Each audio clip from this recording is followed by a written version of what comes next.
I am the last of my kind. Our planet, our home, destroyed by war, a testament to what? No, you aren't. Pardon? Dude, your people have like 3 colony planets the next system over. A dark cloud encircled the globe, beneath it the red shine through here and there. Signs of volcanoes spewing unimaginable amounts of lava. Culties watched his world die through the porthole of the spacecraft. He wanted to peel his eyes from the window and look at the creature that had abducted him, but he couldn't. I am the last of my kind. Our planet, our home, destroyed by war, a testament to he was going to say hate, but the alien spoke. What? No, you aren't. The alien's voice came through the little pin on its collar. Culties tore his gaze from the window and observed the genderless 2-armed quadruped. The operator of the ship was still in its chair wearing those goggles, not moving. Pardon? Culties wondered if there were other survivors on the ship. The creature had said that it had only taken Culties. Had it been lying? Dude, your people have like 3 colony planets the next system over. How can this be? We never traveled the stars. Culties walked to his host and stood beside it. Oh, your people were one many colonies. Your people's homeworld is doing just fine. That's where I'm taking you. The pin spoke and the creature sat perfectly still. The light brown fur covering its body looked soft. The nose on the end of its short snout looked wet and its toothless mouth hung slightly open. It was a lot to take in. In a way, it made perfect sense. They had been able to find evidence of evolution for every creature on their planet but themselves. That was why the religion of Totln had been so pervasive. There was no proof that they hadn't been put on their planet by the goddess Tot.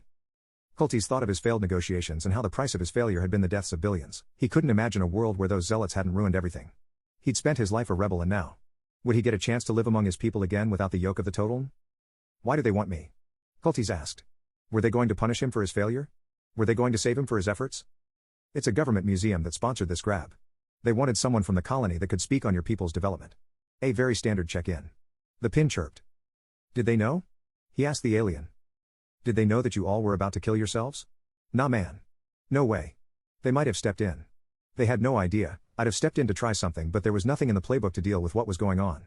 I gave you as much time as I could before I grabbed you. For the first time the creature moved, its hands raised the goggles and it looked up at Cal with its metallic chrome eyes and its mouth closed tight while the pin said, for what it's worth, I thought you were going to pull it off. I'm sorry that it didn't work out. Culties nodded, thought about touching its shoulder but didn't. He walked over the window and looked down at his world in its death throes. I chose you of all I observed, you had nobody too close. You have a good heart.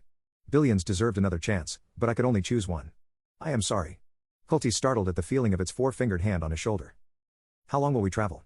He still could not look away from the dark sphere below. For you, it will feel like a nap. Cal felt a coolness in his bones and his vision faded. It was 123 years, standard years, by the time Cal reached Earth. The fate of his world and the part he played in it was dissected and gone over 1,000,000 times. There were courses taught on it, movies made about it.